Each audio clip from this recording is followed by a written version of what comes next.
Përshëndetje të nderuar shikues dhe mirë se vini në edicionin informativ këtu në Blu Televizion, ku do të ndjekim zhvillimet më të fundit nga vendi, rajoni dhe bota. Nisi me aktualitet.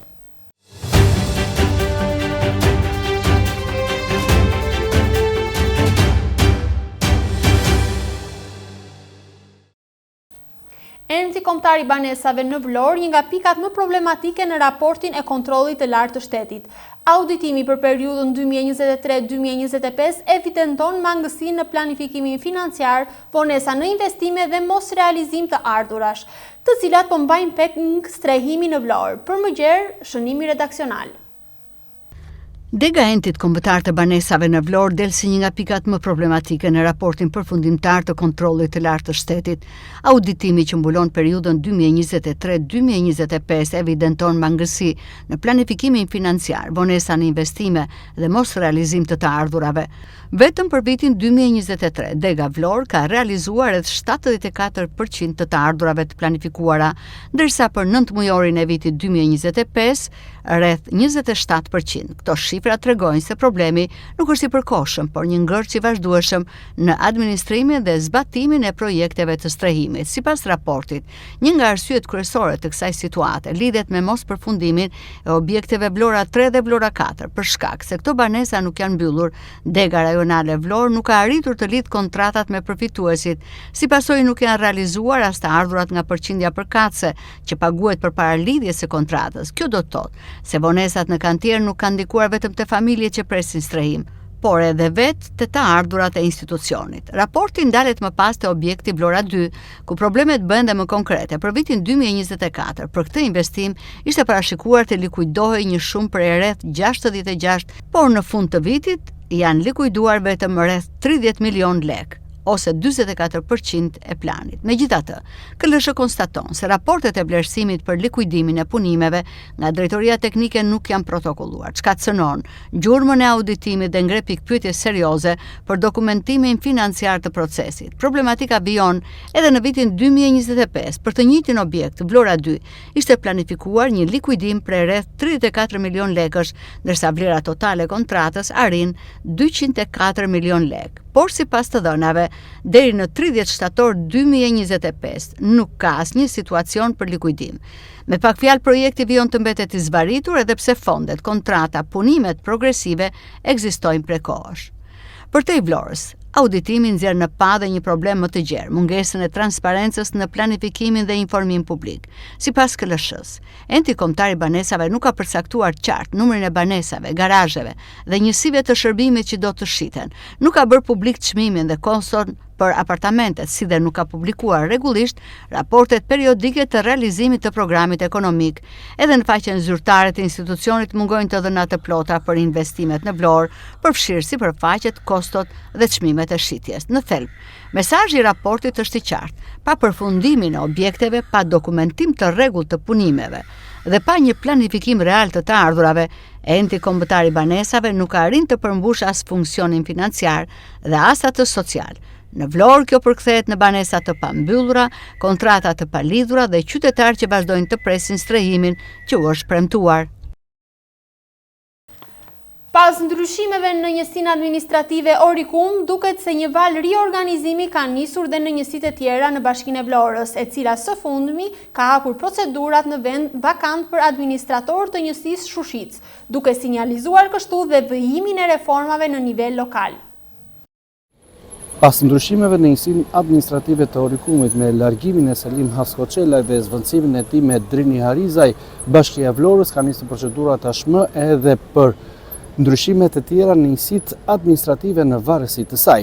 Prej pak ditësh, Bashkia e Vlorës ka hapur tashmë vendin vakant për administrator të njësisë administrative Shushicë, vend i cili mbahej deri më tashmë nga Birçe Aliraj, por këto nuk do të jenë largimet e vetme apo ndryshimet e vetme në njësitë administrative, teksa pritet që pas Orikumit dhe Shushicës të preken ndoshta edhe njësitë e tjera administrative në varësi të Bashkisë së Vlorës. Pas ndryshimeve të fundit në njësinë administrative të Orikumit, duke se një valë riorganizimi ka nisur dhe në njësitë e tjera vendore në Bashkinë e Vlorës. Fillimisht nga drejtimi i njësisë administrative Orikum u largua Selim Haskoçelaj, i cili u zëvendësua nga Drini Harizaj. Ky ndryshim shihet si pjesë e një procesi më të gjerë ristrukturimi në administratën vendore. Ndërkohë një tjetër njësi që pritet të preket nga këto lëvizje është dhe njësia administrative Shushicë, e cila deri më tani është drejtuar nga Birçe Aliraj. Bashkia Vlorë ka hapur tashmë procedurat për shpalljen e vendit vakant për pozicionin e administratorit të kësaj njësie, duke sinjalizuar qartë vijimin e reformave në nivel lokal. Sipas njoftimit zyrtar të Drejtorisë së Burimeve Njerëzore, është shpallur vendi i liri punës për administrator në njësinë administrative Shushicë. Ky proces zhvillohet në përputhje me legjislacionin në fuqi, konkretisht ligjin për qeverisjen vendore, kodin e punës, si dhe vendimin më të fundit për strukturën organizative të Bashkisë Vlorë për vitin 2026. Burime pranë bashkisë bëjnë me dije se këto ndryshime nuk do të ndalen vetëm në Orikum dhe Shushicë. Pritet që ristrukturimi të shtrihet edhe në njësi të tjera administrative në kuadër të përmirësimit të menaxhimit lokal dhe rritjes së efikasitetit në shërbimet ndaj qytetarëve. Procesi pritet të sjellë një frymë të re në administratën vendore, duke synuar jo vetëm përmirësimin e drejtimit të njësive administrative, por dhe rritjen e transparencës dhe cilësisë së shërbimeve publike në të gjithë territorin e Bashkisë Vlorë. Edhe kjo enjte ka shënuar një numër të larë shtetësish të huaj pranë zyrave të emigracionit në Vlorë. Me afrimin e sezonit turistik vihet re një rritje e ndjeshme e aplikimeve për leje qëndrimi, pasi shumë prej tyre synojnë të punojnë dhe të jetojnë në Shqipëri.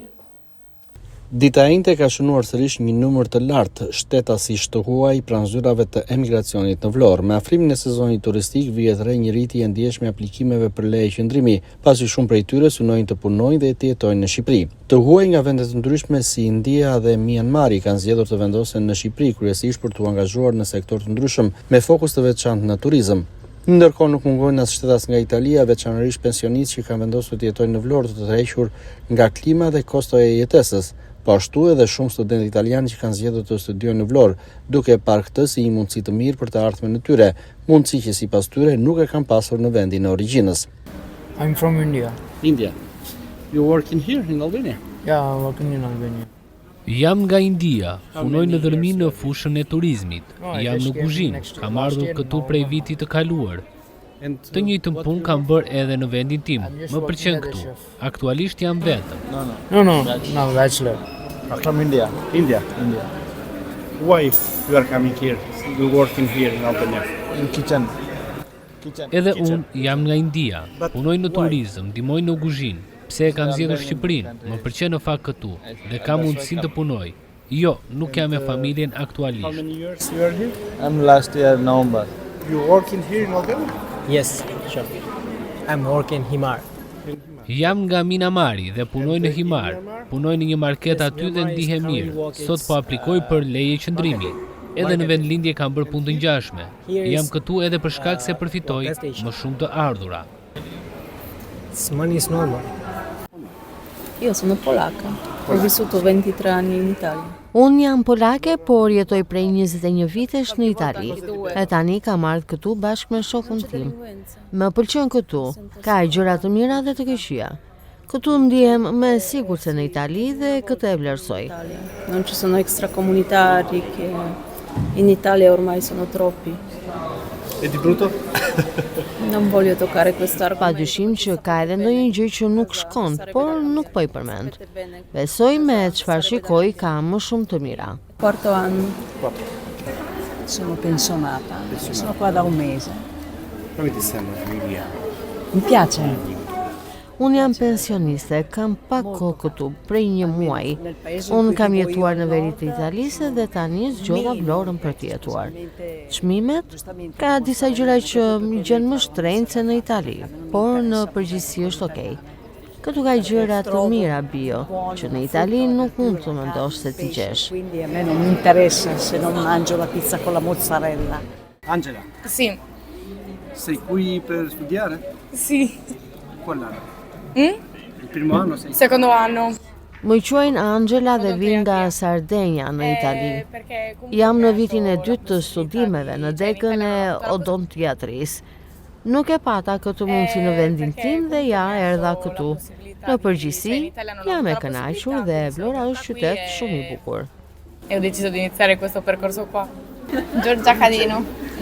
Da dove vieni? Edhe unë vi nga i njëjti vend dhe jam në vitin e dytë në universitet këtu. Më quajnë Georgia. Pashë se në vendin tim mundësit ishin të pakta dhe kur gjeta këtë zgjidhje vendosa të vi këtu dhe të studioj. Natyrisht pas universitetit e mendoj të ardhme në Itali, por ajo çfarë mund të them është që jam e kënaqur me këtë zgjedhje. Ciao, sono Wanda Francello.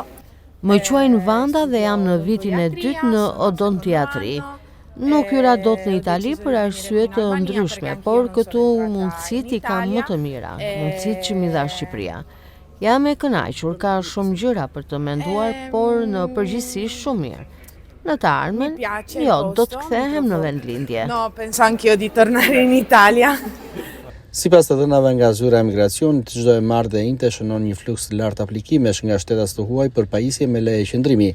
Ata zgjedhin Shqipërinë jo vetëm për të punuar, por edhe për të studiuar dhe të ndërtuar jetën e tyre këtu.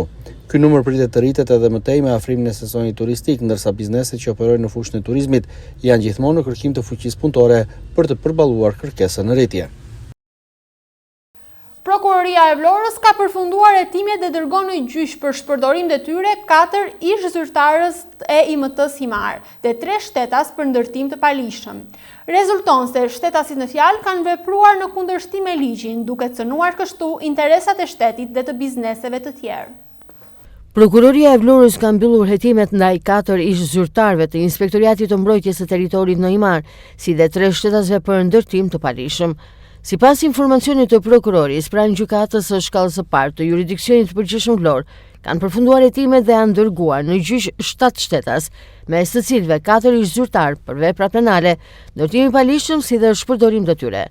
Nga hetimet mbi procedimin penal numër 704 të vitit 2021, që bën fjalë për ndërtimet e palishme në kodën e rapojve në Himar, rezulton se këta shtetas në ushtrim të funksioneve të tyre publike kanë vepruar në kundërshtim me ligjin, duke cënuar interesat e lishme të shtetit dhe ose subjekteve të tjera. Prokuroria pranë gjykatës së shkallës së parë të jurisdiksionit të përgjithshëm Vlorë ka dërguar në gjyq shtetasit me iniciale MB akuzuar për kryerjen e veprës penale ndërtim i palishëm, po ashtu një tjetër shtetas me inicialet BM akuzuar për kryerjen e veprës penale ndërtim i palishëm, shtetasin me inicialet SHT akuzuar për kryerjen e veprës penale të ndërtimit të palishëm dhe shtetasit me iniciale RH, që më parë ka ushtruar detyrën e kryeinspektorit të IMT-s në Bashkisë së Himarës, akuzuar për veprën penale të shpërdorimit të detyrës, shtetasin me iniciale MN i dënuar më parë, që ka ushtruar detyrën e kryeinspektorit të IMT-s Bashkia e Himar, akuzuar për kryerjen e veprës penale të shpërdorimit të detyrës, EZ që ka ushtruar detyrën e inspektorit të IMT-s Bashkia e Himar, akuzuar për kryerjen e veprës penale të shpërdorimit të detyrës, si dhe shtetasin me iniciale të RK, më parë që ka ushtruar detyrën e inspektorit të IMT-s në Bashkinë e Himarës, akuzuar për kryerjen e veprës penale të shpërdorimit të detyrës. Një 29 vjeçar nga Saranda i shpallur në kërkim ndërkombëtar për vrasje është arrestuar në Belgjik. Gjykata e Vlorës ka dënuar Hodon me 18 vite burg për veprat penale, vrasja me dashje në bashkëpunim dhe plagosje e lehtë me dashje. Një 29 vjeçar i dënuar nga gjykata e Vlorës për vrasje kryer në bashkëpunim dhe plagosje është arrestuar në Belgjik. Në kuadër të operacionit të koduar ndërveprimi, policia belge buri në pranga 29 vjeçarin e lindur në Sarandë. Sipas policisë, 29 vjeçari kërkoi ndërkombëtarisht sepse në vitin 2019 gjykata e Vlorës e ka dënuar me 18 vite burgim për veprat penale, vrasja me dashje kryer në bashkëpunim, vrasja me dashje mbetur në tentativë dhe plagosje e lehtë me dashje. Policia njoftoi më tej se në muajin korrik 2017, shtetasi Hodo në bashkëpunim me 2 shtetas të tjerë ka vrarë me mjet prerës thik një shtetas si dhe ka plagosur rënd një tjetër shtetas gjatë një konflikti për motive të dobta në fshatin Borsh Sarandë. Gjithashtu 29 vjeçari ishte autori plagosjes së një tjetër shtetasi. Policia njofton se vijon bashkëpunimi ndërmjet Interpol Tiranës dhe homologëve belg për të finalizuar procedurën për ekstradimin e shtetasit Hodo në Shqipëri, me qëllim kryerjen e pjesës së mbetur të dënimit, 13 vjet, 6 muaj dhe 27 ditë burgim. Një jetë dedikuar artit ishte ajo e piktorit Skënder Kamberi, i cili u nda nga jeta një ditë më parë në moshën 87 vjeçare. Kamberi konsiderohet si një prej piktorëve më të rëndësishëm shqiptar, në veprat e të cilit spikasin vlerat, dashuria për artin, njerëzit dhe qytetin e tij të dashur Vlorën. Një jetë e dedikuar artit e mbushur me penelata dhe plot ngjyra ishte ajo e piktorit Skënder Kamberi, i cili është ndarë nga jeta në moshën 87 vjeçare një ditë më parë.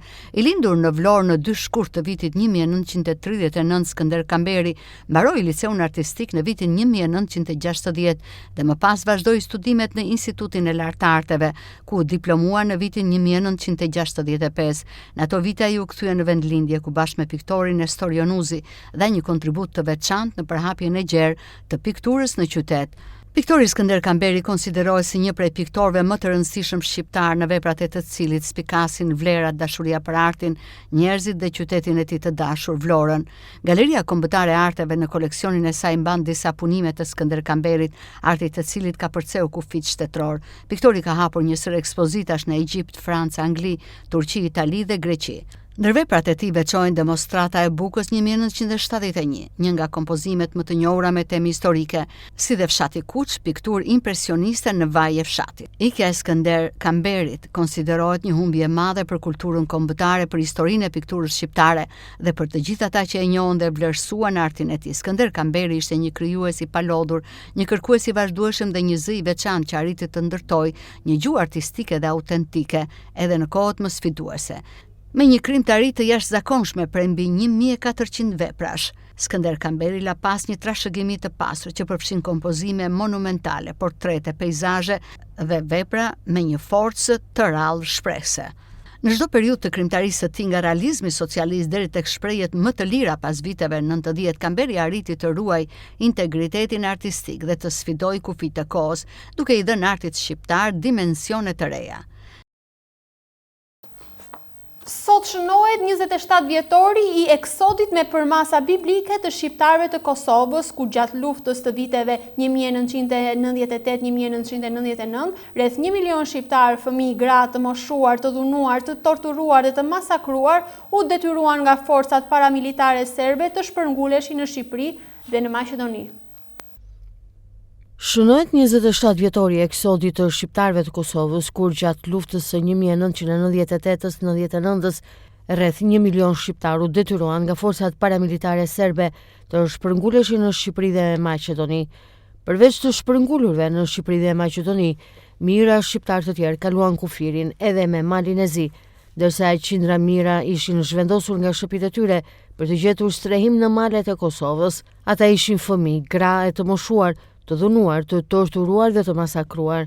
Eksodi apo dëbimi i shqiptarëve me dhunë nga vatrat e tyre arriti kulmin pas fillimit të bombardimeve të NATO-s kundër pikave ushtarake dhe policore të ish Jugosllavisë, Serbisë dhe Malit të Zi. 16 prilli është data kur shënohet edhe dita e eksodit si shenjë falënderimi dhe respekti për të gjithë ata që hapën dyert e veta për të pritur vëllezërit e tyre shqiptar nga Kosova. Një nga simbolikat kryesore të 16 prillit është edhe obelisku, ku ulla u ndërtua në shenjë falënderimi ndaj popullit shqiptar.